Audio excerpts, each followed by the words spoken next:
आज आपण 6व्या सेशनला या ठिकाणी सुरुवात करणार आहोत। या पहिले आपले 5 सेशन या ठिकाणी कंप्लीट झालेले। 5 सेशनमध्ये आपण वेगवेगळे टॉपिक या ठिकाणी कव्हर केलेले आणि आजचा आपला जो टॉपिक असणार आहे तो 6वा टॉपिक सिंगल फेज इंडक्शन मोटरवरती असणार आहे। त्यावरती आपण 10 क्वेश्चन या PDF मध्ये घेतलेले आणि 10 क्वेश्चनला रिलेटेड आपण 30 ते 35 क्वेश्चन यामध्ये आपण कव्हर करणार आहे आणि प्रत्येक क्वेश्चनचा कन्सेप्ट तुम्हाला या ठिकाणी सांगणार आहे मी, जेणेकरून तुम्हाला कोणताही क्वेश्चन या ठिकाणी पाठ करण्याची गरज पडणार नाही। ओके मित्रांनो, चला आपला पहिला प्रश्न असणार आहे तो आपण बघूया। ओके, व्हॅक्यूम क्लीनर जे मोटर व्हॅक्यूम क्लीनर जे असतं मित्रांनो आपलं, त्यामध्ये कोणती मोटर यूज करतात असा प्रश्न या ठिकाणी आपल्याला विचारला आहे। तर आपल्याला 4 ऑप्शन दिलेले आहे मित्रांनो की universal motor, repulsion motor, hysteresis motor, कोणती हिस्टेरिसिस मोटर आणि ही मित्रांनो असणार आहे रिलक्टन्स मोटर, कोणती रिलक्टन्स मोटर। तर आपल्याला या ठिकाणी सिंगल पेज मोटरचा प्रॉब्लेम असा आहे की जे आपल्याला हे असतात याचे यूज असतात ती लक्षात राहत नाही।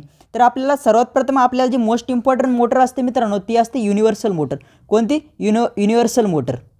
तर युनिव्हर्सल मोटरवरती आपल्याला यूजचं जे बुक आहे त्यावरती 70 ते 75 क्वेश्चन या मोटरवरती दिलेले। तर ही मोटर जी असते सगळ्यात जास्त यूज केली जाते कशामध्ये, जे आपले हाऊसकीपिंग वगैरे असतं ना मित्रांनो, आपण किचन वगैरे जे इक्विपमेंट असतात त्यामध्ये सर्वात जास्त ही मोटर यूज केलेली असते। तुम्ही मिक्सर वगैरे बघता, तुमचं मिक्सर वगैरे झालं, तुमचं व्हॅक्यूम क्लीनर झालं, या दोन्ही गोष्टीमध्ये सुद्धा युनिव्हर्सल मोटरचा वापर केला जातो। आणि युनिव्हर्सल मोटर अशी मोटर आहे जी की AC आणि DC दोन्हीवरती सुद्धा वर्क करते। अशी एकच मोटर आहे की जी AC आणि DC दोन्हीवरती वर्क करते, ती असते आपली युनिव्हर्सल मोटर। तर मित्रांनो आपल्याला व्हॅक्यूम क्लीनरमध्ये कोणती मोटर यूज करते असं दिलेलं आहे। तर व्हॅक्यूम क्लीनरमध्ये सर्वात जास्त एक्सपेक्टेड असणारे आपल्याला युनिव्हर्सल मोटर, कोणती युनिव्हर्सल मोटर। आणि आता आपल्याला खाली दिलेले मित्रांनो एक रिपल्शन मोटर, एक हिस्टेरिसिस मोटर आणि एक रिलक्टन्स मोटर। तर याचे पण आपल्याला काय युजेस बघायची की या मोटर सुद्धा कुठे यूज करतात। आपण युनिव्हर्सल मोटर बघितलं, ही कुठे यूज करते, मिक्सर आणि व्हॅक्यूम क्लीनर, हे 2 युजेस तुम्हाला या ठिकाणी माहीत झाले। आता आपण बघणार आहे रिपल्शन मोटर। तर रिपल्शन मोटर मित्रांनो अशी मोटर आहे की जी आपली कुठे यूज करतात, ते कॉम्प्रेसर वगैरे तुम्हाला माहिती आहे बघा,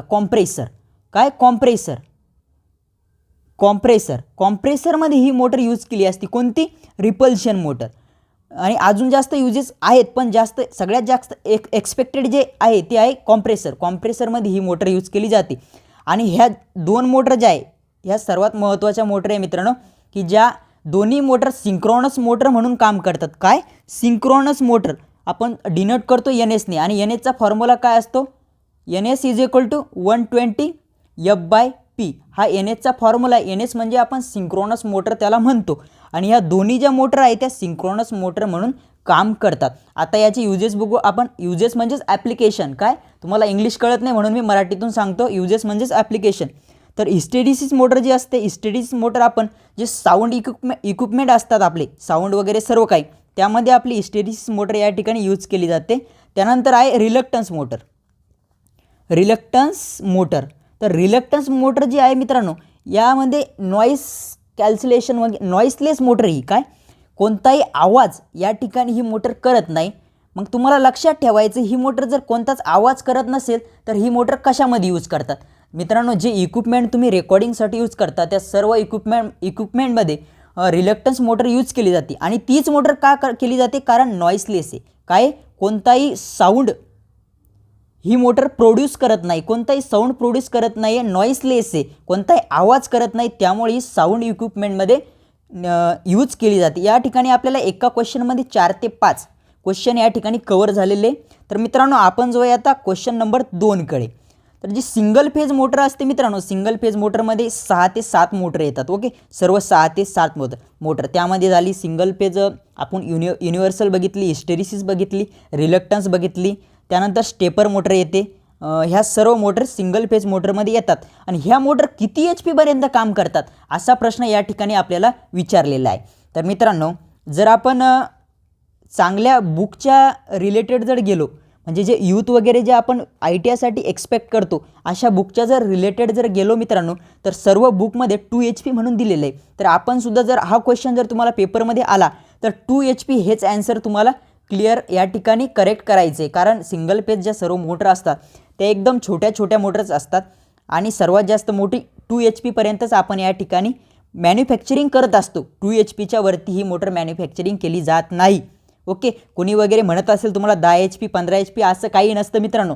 ही मोटर छोट्या छोट्या मोटर असतात, त्यामुळे ही मोटर सगळ्यात जास्त 2 HP पर्यंत या ठिकाणी बनवली जाते, मॅन्युफॅक्चरिंग केली जाते. ओके, आता नंबर 2चा क्वेश्चन आपला क्लिअर झाला आहे. त्याचा आन्सर आपण दिलं आहे. Answer number C is a correct answer in 2 number question. Okay, आता क्वेश्चन असणार आहे मित्रांनो आपला नंबर 3. या ठिकाणी क्वेश्चन आपण तुम्ही काय करायचं माहिती आहे मित्रांनो, मी क्वेश्चन जसा स्क्रीनवरती ओपन करील तसा तुम्हाला सर्व क्वेश्चन पहिले रीड करायचं आहे. माझ्या पहिले पूर्ण क्वेश्चन तुम्ही रीड करायचं आहे. ओके, तर बघ क्वेश्चन नंबर 3, सिंगल पेज मोटरमधील जी स्टार्टिंग वाइंडिंग असते मित्रांनो, तिचा रेजिस्टन्स आणि इंडक्टन्स काही म्हणू शकता तुम्ही, हा किती असतो.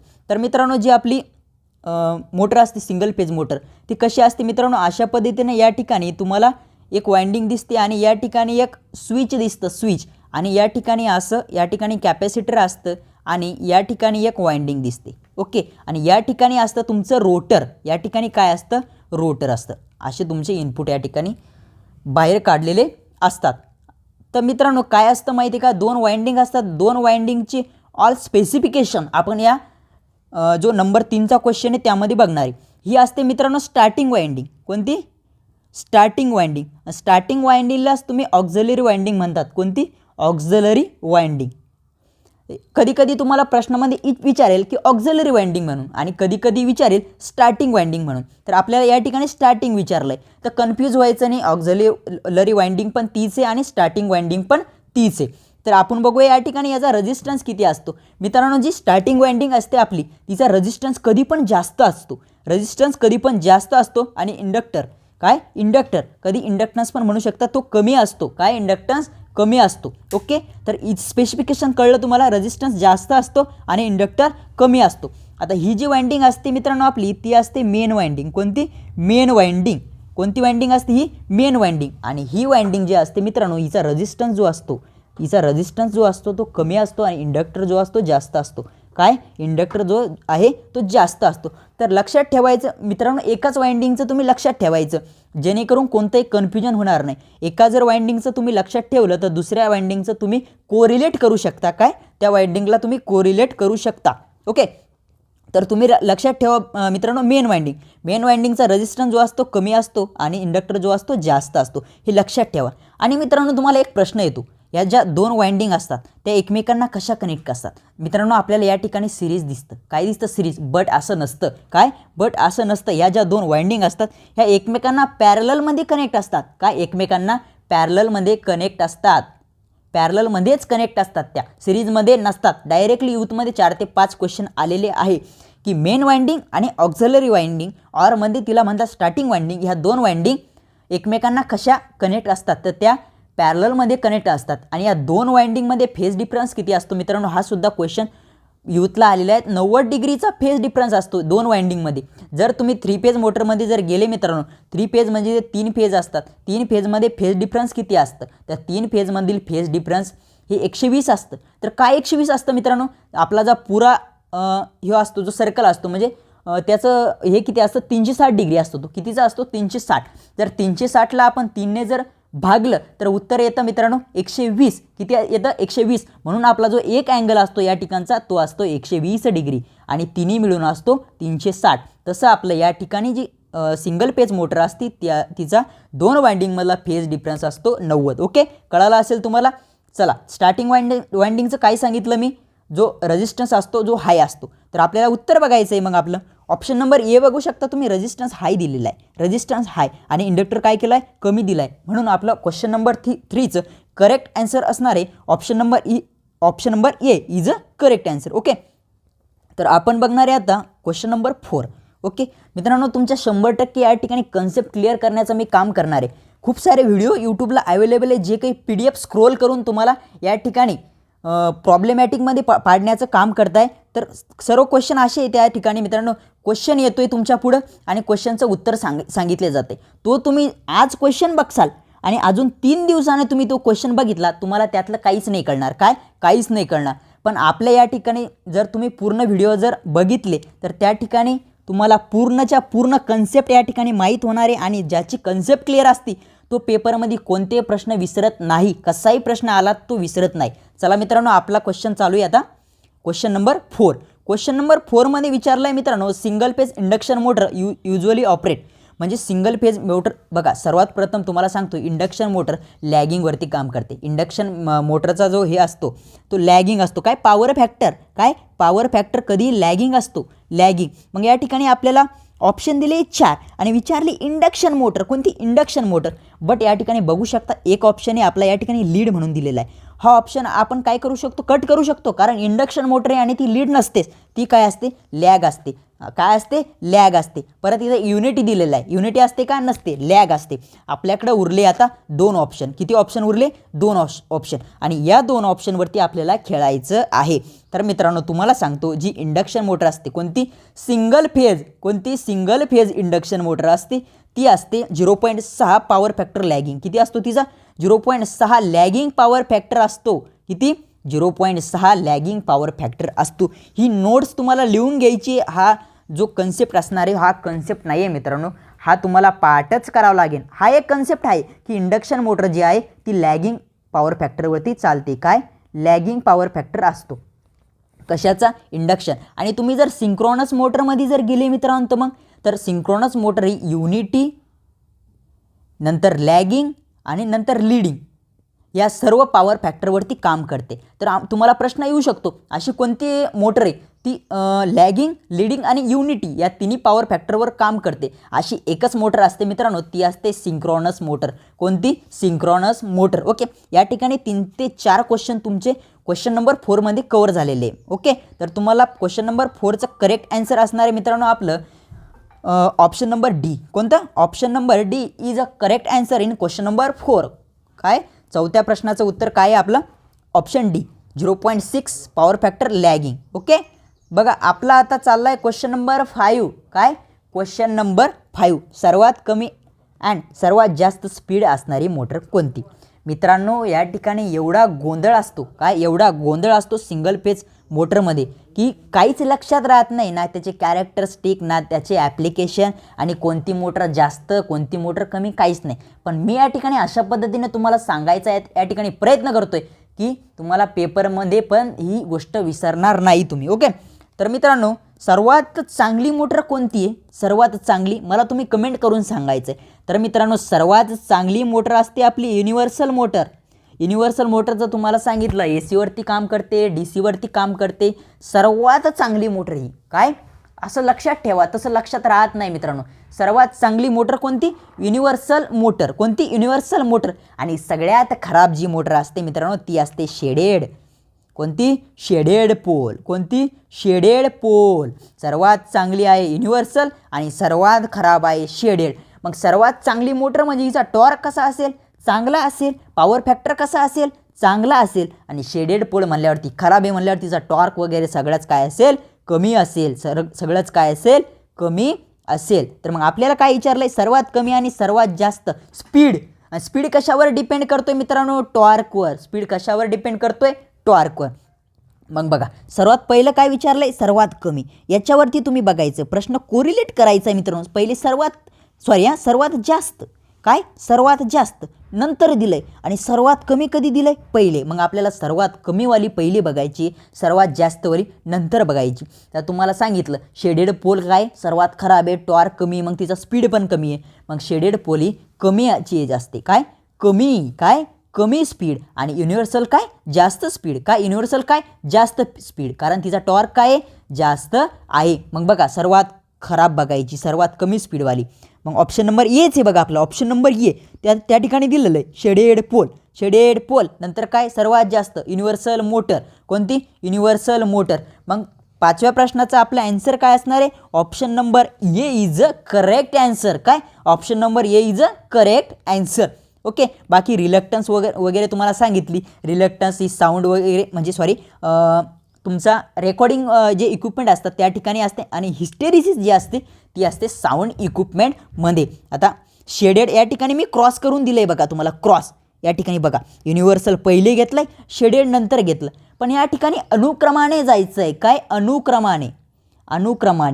अनुक्रमाने बघा, पहिले कमी आहे तर पहिले कमीच घ्यायचं, नंतर जास्त आहे तर नंतर जास्तच घ्यायचं. पण इथे तुम्हाला काय तुमची काशी नीट करावं लागणार आहे, काय नीट करावं लागणार आहे, तेव्हाच तुम्हाला तुमचा प्रश्न या ठिकाणी बरोबर येणार आहे. ओके, ऑप्शन नंबर ए या प्रश्नाचं आपलं करेक्ट आन्सर असणार आहे. चला प्रश्न क्रमांक 6. कोणता प्रश्न नंबर 6 आपला चालू झालेला आहे. खालीलपैकी कोणत्या मोटरचा पॉवर फॅक्टर स्टार्टिंगला पण आणि रनिंगला पण जास्त म्हणजे उत्तम असतो, चांगला असतो. तर बघा आपल्याला या ठिकाणी कोणकोणत्या मोटर आहे, आपल्याला कॅपॅसिटर स्टार्ट मोटर आहे, कोणती कॅपॅसिटर स्टार्ट मोटर, नंतर येते आपली कॅपॅसिटर स्टार्ट आणि रन, म्हणजे स्टार्टिंगला पण कॅपॅसिटर असतो, रनिंगला पण कॅपॅसिटर असतो. कंपॅरिझन करणाऱ्या ज्या काही गोष्टी आहेत त्या तुम्हाला मी कंपेअर करून दाखवणार आहे. ओके, तर बघा जी कॅपॅसिटर स्टार्ट मोटर असते तिच्या फक्त स्टार्टिंगला कॅपॅसिटर लावलेला असतो, म्हणून या मोटरचा फक्त स्टार्टिंग टॉर्क हाय असतो सगळ्यात जास्त. जर पूर्ण मोटरसोबत जर ही मोटर तुम्ही कोरिलेट जर केली ना, तर सर्वात जास्त स्टार्टिंग टॉर्क असणारी जी मोटर असते मित्रांनो ती असते कॅपॅसिटर स्टार्ट मोटर. पण नंतरचा जो या मोटरचा जो हे असतो स्पीड असतो, टॉर्क असतो, तो कमी होतो, सर्वात कमी होतो. पण ही मोटर काही कामाची आहे का आपल्या? काहीच नाही, कारण फक्त स्टार्टिंगला जास्त टॉर्क देते, नंतर काही कामाची नाही आहे. बट अशी एक मोटर आहे तिचा स्टार्टिंग टॉर्क पण स्टार्टिंग टॉर्क पण आणि रनिंग टॉर्क पण दोन्हीसुद्धा एकदम पॉवरफुल असतात, एकदम खतरनाक असतात. मग आपल्याला विचारलं आहे की स्टार्टिंगला पण आणि रनिंगला पण एकदम एकदम परफेक्ट मोटर कोणती की जिचा स्पीड टॉर्क काय असेल? चांगला असेल. काय असेल? चांगला असेल. ओके, बघा रनिंगमध्ये आणि काय विचारलं आहे? स्टार्टिंगमध्ये पॉवर फॅक्टर विचारलं आहे. इथं काय विचारलं आहे? पॉवर फॅक्टर विचारलं आहे मित्रांनो. या ठिकाणी पॉवर फॅक्टर विचारले, तर पॉवर फॅक्टर टॉर्क स्पीड वगैरे वगैरे चालतं. ओके, तर या ठिकाणी कोणती मोटर आहे मग आपली? Capacitor start capacitor run motor. या ठिकाणी जे स्टार्टिंगला एक कॅपॅसिटर असतो आणि एक रनिंगला कॅपॅसिटर असतो. मित्रांनो या ठिकाणी बघा, जो स्टार्टिंगला कॅपॅसिटर असतो तो कोणता असतो आणि रनिंगला कॅपॅसिटर असतो तो कोणता असतो हे तुम्हाला एकदा सांगतो आणि मग आपण या 6व्या प्रश्नाचं उत्तर बघूया. बघा, स्टार्टिंगला जो कॅपॅसिटर असतो ना मित्रांनो तो इलेक्ट्रोलाइट कॅपॅसिटर असतो. कोणता? स्टार्टिंगला जो असतो ना मित्रांनो तो इलेक्ट्रोलाइट कॅपॅसिटर असतो का? नसतो. इलेक्ट्रोलाइट कॅपॅसिटर नसतो. या ठिकाणी 100% तुमचं कन्फ्युजन होईल की स्टार्टिंगला कोणता असतो, रनिंगला कोणता असतो. तर मित्रांनो रनिंगला असतो, बघा रनिंगला असतो इलेक्ट्रोलाइट. कोणता? मी शॉर्टकट लिहितो कारण आपल्याकडे एवढा टाईम नाही. तुम्ही बघता मी जे बोलतोय ते तुम्हाला ऐकून लिहायचे, तुम्हाला नोट्स काढायचे. कोणता असतो? इलेक्ट्रोलाइट. कोणता? इलेक्ट्रोलाइट कॅपॅसिटर असतो. आणि जो स्टार्टिंगला असतो मित्रांनो तो असतो पेपर कॅपॅसिटर. कोणता? Paper capacitor. बरं असंच का? मी सांगितलं म्हणून झालं का खरं आहे? अजिबात नाही. तुम्हाला कन्सेप्ट बघायची आहे मित्रांनो. इलेक्ट्रोलाइट जो कॅपॅसिटर असतो एकदम महागडा असतो आणि पेपर कॅपॅसिटर पेपर किंवा ऑइलसुद्धा वापरतात. ऑइल. तर जो पेपर कॅपॅसिटर असतो स्वस्त असतो. मग या ठिकाणी बघा स्टार्टिंगला आणि रनिंगला ओके कोणता कॅपॅसिटर यूज करायचा आहे? तर मी सांगितलं तुम्हाला पेपर कॅपॅसिटर आणि इलेक्ट्रोलाइट कॅपॅसिटर. तर अशा प्रश्नामध्ये तुमचा 100% गोलीगत धोका होऊ शकतो. जो की तुमचा मी या ठिकाणी केलेला आहे. गोलीगत धोका होऊ शकतो. तर काय असतं मित्रांनो? क्रॉस असतं यांचं. क्रॉस असतं. इलेक्ट्रोलाइट कॅपॅसिटर हा महाग असतो आणि तो खराब होऊ शकतो आणि तो फक्त स्टार्टिंगला वापरतात.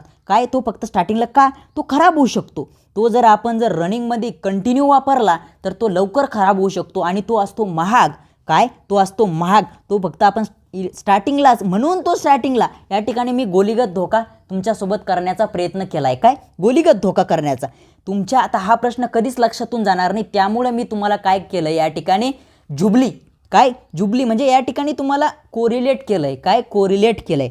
तर मित्रांनो आता तुम्हाला मी चांगलं लिहून देतो. ओके, जो रनिंगमध्ये कॅपॅसिटर असतो ना मित्रांनो तो असतो पेपर कॅपॅसिटर.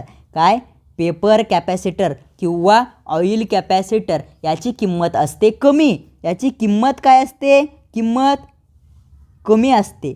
आणि जळला तरी काही झालं याला आता आपण काय करू शकतो? चेंज करू शकतो. आणि रनिंगचा जो कॅपॅसिटर असतो तो रनिंगमध्ये कंटिन्युअसली आणि जो इलेक्ट्रोलाइट कॅपॅसिटर असतो तो स्टार्टिंगला असतो. इलेक्ट्रोलाइट कॅपॅसिटर काय असतो? स्टार्टिंगला असतो आणि तो काही क्षणासाठी असतो. तो महागडा असतो आणि त्याचा यूज आपल्याला कमी करायचा आहे आणि कमी यूज कुठे करतो आपण? स्टार्टिंगला. स्टार्टिंगला. म्हणून स्टार्टिंगला असतात इलेक्ट्रोलाइट कॅपॅसिटर. परत बघ एकदा ऐका चांगलं. स्टार्टिंगला असतो इलेक्ट्रोलाइट कॅपॅसिटर आणि रनिंगला असतो पेपर कॅपॅसिटर. स्टार्टिंगला असतो इलेक्ट्रोलाइट कॅपॅसिटर आणि रनिंगला असतो पेपर कॅपॅसिटर किंवा ऑइल कॅपॅसिटर. का? त्याची किंमत कमी असते. का? त्याची किंमत कमी असते. बघा प्रश्न काय विचारला आपला, खालीलपैकी कोणत्या मोटरचा पॉवर फॅक्टर आणि स्टार्टिंगला आणि रनिंगला चांगला असतो. तर मग कोणती मोटर असणार आहे मित्रांनो आपली? कॅपॅसिटर स्टार्ट आणि कॅपॅसिटर रन. या ठिकाणी मी तुम्हाला काय दिलं आहे? कॅपॅसिटर स्टार्ट मोटर असं दिलं नाही, डायरेक्ट रन दिलं आहे. काय? डायरेक्ट रन दिलं आहे. तर ही मोटरसुद्धा या ठिकाणी असते मित्रांनो. बट या ठिकाणी आपली युनिव्हर्सल मोटरसुद्धा असते. कोणती? युनिव्हर्सल मोटरसुद्धा असते. तर अशी कोणती मोटर आहे मित्रांनो जी की काय हिचा रनिंग आणि स्टार्टिंगचा पॉवर फॅक्टर चांगला असतो. काय? स्टार्टिंग आणि रनिंगचा पॉवर फॅक्टर चांगला असतो. अशी कोणती मोटर असते मित्रांनो? मग ती असते युनिव्हर्सल मोटर. काय असते? Universal motor. कॅपॅसिटर स्टार आणि कॅपॅसिटर रनचा सुद्धा असतो. बट या ठिकाणी चांगला कोणाचा असतो? युनिव्हर्सल मोटरचा चांगला असतो. युनिव्हर्सल मोटरचा चांगला असतो. कॅपॅसिटरचा तर असतोच, पण युनिव्हर्सल मोटरचा अजून चांगला असतो. काय? अजून चांगला असतो. तर क्वेश्चन नंबर 6 मध्ये तुम्हाला 7 क्वेश्चन कव्हर झाले मित्रांनो. किती? मग आतापर्यंत आपले क्वेश्चन किती झाले क्लिअर? 25 क्वेश्चन आपले या 6 प्रश्नामध्ये आपण कव्हर केले. ओके, तर आपण जाऊया आता क्वेश्चन नंबर 7. काय? Question number 7. क्वेश्चन नंबर 7 जो असणार हो प्रॉब्लेमॅटिक क्वेश्चन आहे. काय? Problematic question. यावरती तुम्हाला एखादा या ठिकाणी जर इंडक्शन मोटर जी सिंगल फेज इंडक्शन मोटरवरती प्रश्न जर आला, या पहिले मित्रांनो ज्या प्रिव्हियस इयर क्वेश्चन पेपर आहे त्यामधील हा एक क्वेश्चन आहे मित्रांनो, जो की तुमच्यासाठी मी या ठिकाणी घेऊन आलेलो आहे. तर या ठिकाणी आपल्याला एक फॉर्म्युला यूज करायचा आहे. काय फॉर्म्युला? आपण पहिले प्रश्न वाचून घेऊ. स्टेप अँगल काढायचा आहे. Step angle. काय? Step angle. आणि स्टेप अँगल आपण डिनोट करतो मित्रांनो अल्फाने. कशाने? अल्फाने. तर स्टेप अँगल काढा म्हणून दिलेलं आहे. एक मोटर आहे ज्यामध्ये 4 पोल आहे, प्रत्येकी 10 टीथ. काय? प्रत्येकी 10 टीथला 4 पोल आहे. आणि रोटर. काय? रोटरचे टीथ किती दिलेले? 80. रोटर टीथ दिलेले 80 आणि स्टेटर किती दिलेले? स्टेटर टीथ किती? 10, पण प्रत्येकी 4 म्हणजे 10 गुणिले 4 करावं लागेल. 10 चोक 40, कारण प्रत्येकी 4 दिलंय. म्हणजे एका पोलला 10 तर 4 पोलला किती? एका पोलला 10 तर 4 पोलला किती? मग किती? 40.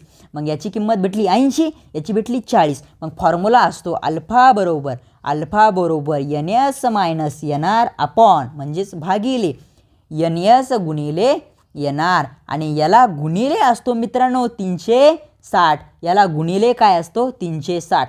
आपला पूर्ण प्रॉब्लेम या ठिकाणी बसला पाहिजे, त्यामुळे याला एकदम नॉर्मल करून घेतो. आणि हा जो फॉर्म्युला आहे तो तुम्हाला काय करायचा आहे? लिहून घ्यायचा आहे. चला हा प्रॉब्लेम या ठिकाणी आपण सोडूया. बघा NS किती आहे मित्रांनो आपला? NS काय? NS किती आहे? स्टेटर किती आहे? 40. ओके, वजा रोटर 80. काय? 80. त्याच किमती गुणाकारात खाली घ्यायच्या आहे. काय? गुणाकारात घ्यायच्या आहे खाली आणि त्याला गुणिले करायचं आहे 360. गुणिले काय करायचं आहे? 360. यांची वजाबाकी जर केली मित्रांनो, ती तुमची वजाबाकी करायची नाही आहे की लाईन्या संख्यातून मोठी संख्या वजा जर केली तर मायनस येतं आहे. इथं तसं करायचं नाही. इथं डायरेक्ट वरती आपलं 40 येतं आणि खाली किती येते? खाली किती येते जो तुम्ही हे केलं तर? 8 चोक 32 आणि 2 0 गुणिले 360. गुणिले 360. बघा याचं जर हे प्रॉब्लेम जर तुम्ही सोडवला, बघा आपण सोडून बघूया. हा 0 गेला, हा 0 गेला आणि इथला एक 0 गेला, इथला एक 0 गेला. ओके, तर वरती काय राहिलं? 4 गुणिले 36 भागिले 32. काय? 4 गुणिले 36 भागिले 32 असं राहतं. काय? असं राहतं. आणि हे सोडवल्यानंतर आता तुम्हाला काय गुणाकार करून दाखवायला या ठिकाणी एवढे काही लहान नाही तुम्ही. जर करायचा जर म्हणलं 4 चोक 16, 4 25, 4 6 24, 4 7 28, 4 8 32. काय? 4 8 32. 8 जर 36ला भाग दिला 4.5 उत्तर येतं. किती? 4.5 अंश. आपल्याला इथं उत्तर लिहायचं आहे अंशमध्ये, त्यामुळे आपलं उत्तर आलं 4.5 अंश. ओके, असा आपला कोणता हे बघा ऑप्शन कोणता आहे? नंबर 1चाच option number A. Option number A is a correct answer. Okay, correct answer. या प्रॉब्लेममध्ये तुम्हाला मोस्ट इम्पॉर्टंट आहे फॉर्म्युला. जर फॉर्म्युला असेल तुमच्याकडे तर तुम्ही उत्तर काढू शकता. 5 सेकंदात उत्तर काढू शकता. जर तुमचं मॅथमॅटिक्स जर क्लिअर असेल तर 5 सेकंदामध्ये तुम्ही या ठिकाणी उत्तर काढू शकता. ऑप्शन नंबर 7 ओके झाला सर्वांचा. कमेंट करायची आहे पटापट जर ओके झाला असेल तर. आता आपण जातोय पुढच्या प्रश्नाकडे. आपला आता या ठिकाणी तिन्ही प्रश्न एकाखाली एक घेतलेले आहे मित्रांनो, 8, 9 आणि 10. तुम्ही सर्वात पहिले एकाच प्रश्नाकडे पाहायचं आहे. ओके, जर सगळ्याच प्रश्नाकडे पाहाल तर तुमचा गेम होणार आहे. इथं काय होणार आहे, गेम. एक प्रश्नाला घ्यायचं आहे. काय, एका प्रश्नाला घ्यायचं आहे. आपण घेणार आहे आता 8व्या प्रश्नाला. ओके, तर सिंगल फेज युनिव्हर्सल मोटरमध्ये टॉर्क कसा असतो. तर मित्रांनो ही मोटर काय आपली युनिव्हर्सल मोटर, काय सिंगल फेज आहे ना, सिंगल फेज इंडक्शन मोटरमध्ये येते. कशात, सिंगल फेज इंडक्शन मोटर. मित्रांनो आपण DC मोटरमध्ये बघितलं आहे. जर तुमचे क्लासेस झाले असेल, जर तुमची थेरी जर क्लिअर असेल तर आपण DC मोटरमध्ये बघितलं. कोणत्या, सिंगल फेज DCमध्ये बघितलं आपण. कोणत्या, सिंगल फेज मोटरमध्ये, कोणत्या DC मोटरमध्ये बघितलं. टॉर्क हा डायरेक्टली प्रोपोर्शनल असतो मित्रांनो I²ला. आणि तीच कन्सेप्ट या ठिकाणी लावलेली आहे की युनिव्हर्सल मोटरमध्ये जो टॉर्क असतो तो कसा असतो. तो मित्रांनो टॉर्क हा डायरेक्टली प्रोपोर्शनल असतो करंटला. कोणत्या, करंटच्या वर्गाला. तुम्हाला असा सुद्धा क्वेश्चन येऊ शकतो. या ठिकाणी कुठे क्वेश्चन दिलेला आहे मित्रांनो की टॉर्क हा कशाला प्रोपोर्शनल असतो, आणि ऑप्शन दिलेला आहे आर्मेचरचा वर्ग, याचा वर्ग, त्याच्या वर्गाचा करंट, याचा करंट असे दिलेले. काय, आर्मेचरच्या करंटचा वर्ग. तर या ठिकाणी आपल्याला काय करायचं आहे, आर्मेचरच्या करंटचा वर्ग किंवा करंटचा वर्ग असंही दिलं तरी चालतं. मग आपलं ऑप्शन काय असणार आहे, T is a directly proportional I² म्हणजे करंटचा वर्ग. बघा हे आहे का मग आपलं, नाही. इथं एरिया दिलाय मी, एरियाला आहे का, नाही, अजिबात नाही. ओके, या प्रश्नात कोरिलेट कराय, इकडे तिकडे फिरू नका, या प्रश्नात कोरिलेट कराय. बघा, आणि या ठिकाणी आर्मेचरचा करंट आहे, आर्मेचरचा करंट किंवा नुसता करंट याच्या काय इन्व्हर्सली दिलाय मित्रांनो. कोणाला माहीत नसतं इन्व्हर्सली कसं लिहायचं आणि डायरेक्टली कसं लिहायचं. या ठिकाणी बघा डायरेक्टली आहे. Option number C is a correct answer. 2 तुमच्या कन्सेप्ट या ठिकाणी क्लिअर झाल्या. ओके, जर नसन झाल्या तर 100% कमेंट करू शकता. मी तुमच्यासाठी परत व्हिडिओ बनवल. परत व्हिडिओ तुमच्यासाठी घेऊन येईल. बघा ऑप्शन म्हणजे आपला प्रश्न चालू आहे. Question number 9. Question number 9. तुम्हाला 8चं या ठिकाणी ॲन्सर कळाला असेल. C option. आता 9वा प्रश्न बघूया आपण. इंडक्शन मोटरमधील 2 वाइंडिंग एकमेकाच्या कशा असतात, म्हणजे 2 वाइंडिंग असतात आणि वरतीच सांगितलं. जर लक्षात जर असेल तुम्हाला तर एकदम खुशी होईल तुम्हाला. नाही मला येतो हा प्रश्न. आणि जर कोणता प्रश्न जर तुम्हाला येत असेल मित्रांनो, क्वेश्चन पेपर सोडवताना होय किंवा कोणतं पुस्तक सोडवताना हो, या ठिकाणी जर प्रश्न आला तर एकदम खुशी निर्माण होती आणि पुढचा प्रश्न सोडवायला एकदम कसं वाटतं तुम्हाला, एकदम पॉवरफुल होता तुम्ही. एकदम पॉवरफुल होता आणि पुढचे प्रश्न तुमचे बरोबर येते. त्यामुळे तुम्हाला काय पाहिजे, नंबर 1 वाचन पाहिजे. नंतर तुमचं काय पाहिजे, तुम्ही सगळ्यात जास्त क्वेश्चन सोडवले पाहिजे. आणि नंबर 3 तुम्ही प्रश्नपत्रिका सोडवल्या पाहिजे. क्वेश्चन पेपर सोडवले पाहिजे. असा जर तुम्ही अभ्यास केला तर 100% तुमचा अभ्यास झाला असं तुम्हाला कळतं. आता वाचनच केलं आणि क्वेश्चनच सुटेना, क्वेश्चन सुटे पण क्वेश्चन पेपर सुटेना, मग तुमचं वाटोळ आहे. ओके, चला प्रश्नाकडे वळूया. बघा सिंगल फेज इंडक्शन मोटर, मी शॉर्टमध्ये लिहिलं आहे मित्रांनो. सिंगल फेज इंडक्शन मोटरमध्ये ज्या 2 वाइंडिंग असतात त्या कशा असतात. बघा तुम्हाला सांगितलंच मी, अशी वाइंडिंग असते एक आणि अशी वाइंडिंग असते. मग पट्ट्या काय करतो, सिरीजमध्ये दिसते. मग मारून देतो सिरीज. असं असतं का, वरती सांगितलं वरच्या प्रश्नात, असं असतं का, नाही, पॅरलमध्ये असतात. कशा असतात, पॅरलमध्ये असतात. चला क्वेश्चन नंबर 10. 9व्याचं उत्तर 2 ऑप्शन. ओके, बघा क्वेश्चन नंबर 10 प्रॉब्लेमॅटिक क्वेश्चन आहे. Problematic question. मी या ठिकाणी तुमचे प्रॉब्लेम या ठिकाणी कव्हर करण्याचा प्रयत्न करतो, जेणेकरून तुम्हाला तुमचे फॉर्म्युले माहीत होईल आणि तुम्ही किती पाण्यात येते सुद्धा या ठिकाणी माहीत होईल. चला, single phase motor active power absorption यूथला हा प्रश्न दिलेला आहे मित्रांनो. ॲज इट इज मी तुम्हाला क्वेश्चन यासाठी घेतला आहे की तुम्हाला कळावं आणि तुमच्या लक्षात राहावं. मित्रांनो पॉवरचा फॉर्म्युला, पॉवर कशामध्ये डिनोट करतात, पॉवरचा युनिट आहे वॅट आणि पॉवर डिनोट करतात पीमध्ये. पॉवर मित्रांनो 3 प्रकारची असते, ॲक्टिव्ह पॉवर, रिॲक्टिव्ह पॉवर आणि ॲपरंट पॉवर. ॲपरंट पॉवरलाच आपण काय म्हणतो, टोटल पॉवरसुद्धा या ठिकाणी म्हणतो. टोटल पॉवर आपण बघा ॲक्टिव्ह पॉवर कशाने डिनोट केली, पीने. ॲपरंट पॉवर कशाने डिनोट करायची, ॲपरंट पॉवरच्या पहिली ॲक्टिव्ह रिॲक्टिव्ह पॉवर येते. कोणती, रिॲक्टिव्ह पॉवर, तिला डिनोट करतो क्यूने. आणि जी टोटल पॉवर असते तिला कशाने डिनोट करतो, कशाने, यसने. कशाने, यसने. तर आपल्याला या ठिकाणी विचारली पी काय, ॲक्टिव्ह पॉवर. काय विचारली, ॲक्टिव्ह पॉवरचा फॉर्म्युला काय असतो, VL कॉस थिटा. एक मिनटं इकडे लिहितो हां. P is equal to VL cos theta. काय, VL कॉस थिटा. हा जर तुम्हाला फॉर्म्युल्याचा या ठिकाणी सारांश माहीत असला, हे काय म्हणते त्याला, प्रॉब्लेमचा फॉर्म्युला जर माहीत असला तर तुम्ही नीट काशी करू शकता. या ठिकाणी तुमचं उत्तर बरोबर येऊ शकतं.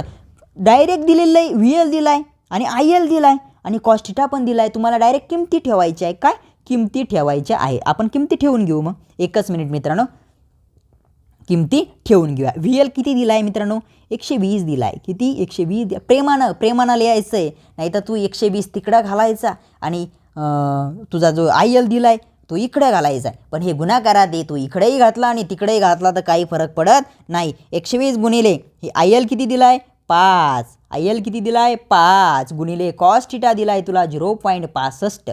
काय दिला आहे, 0.65. मी याला घेऊन जातो आहे मित्रांनो इकडे, कारण आपल्याला जागा नाही आहे तिकडे, म्हणून मी घेऊन जातो याला इकडे. बघा 120 गुणिले 5, 12 पंचे 60. किती, 12 पंचे 60 आणि हा एक 0 गुणिले 0.65. चला करा गुणाकार, पटापटा करायचा आहे हा, गुणाकार करायचा आहे. आता 12 पंचे किती झाले, 60 झाले. हा, 1 मिनटं, मला सुद्धा एवढं मॅथ येत नाही. हा, एकच मिनटं. बघा 120 गुणिले किती करायचे आपल्याला, 120 गुणिले 5, नंतर हा 0.65. आपण इथल्या इथं एक कॅल्क्युलेशन करू, हा 0 काढून टाकू आणि हा जो एक पॉईंट आहे तो इकडं नेऊ. काय, हा पॉईंट इकडं नेऊ. मग आपल्याकडे काय राहतं, 12 गुणिले 5 गुणिले काय, गुणिले 6.5. काय, मग 12 पंच किती होतात, 60 गुणिले 0.5. मग हे कसं होईल, हा 0 कट करू, हा पॉईंट इकडं नेऊ. काय, हा पॉईंट इकडे नेऊ. मग 6 गुणिले 65 आपलं शेवटी राहतं. आणि याचा जर गुणाकार जर तुम्ही केला, काय, याचा जर गुणाकार केला तर तुमचं उत्तर काय येतं बघा बरं एकदा. उत्तर काय येतं तुमचं, तर तुमचं उत्तर येतं मित्रांनो, तुमचं उत्तर येतं 139 समथिंग काहीतरी येईल. काय, 139 समथिंग काहीतरी येईल. करून बघा. 6 पंच 30. काय, 6 पंच 30 0. आपलं उत्तर 139 नाही आहे, 1390 येतं आहे बघा, 1390. आणि पॉवर कोणती आपली, ॲक्टिव्ह पॉवर. ॲक्टिव्ह पॉवरचा तुम्हाला काय सांगितलं, युनिट सांगितलं. काय आहे युनिट, वॅट. म्हणून इथं लिहायचं आहे वॅट. हे असणार आहे तुमचं उत्तर.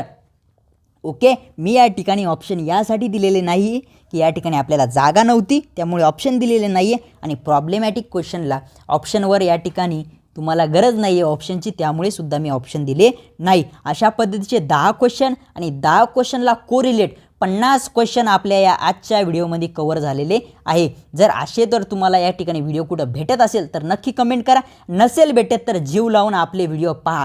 तुम्ही जर आपल्या चॅनलवरती नवीन असाल तर परत यासाठी सांगतोय, कारण 15 ते 20 व्हिडिओ अशा पद्धतीचे आपल्या चॅनलवरती तुम्हाला बघायला मिळणार आहे. आणि तुम्ही जर सबस्क्राईब केलं तर तुम्हाला नोटिफिकेशन येईल आणि तुम्ही अशा पद्धतीचे चांगले व्हिडिओ बघू शकता. काय, चांगले व्हिडिओ बघू शकसाल.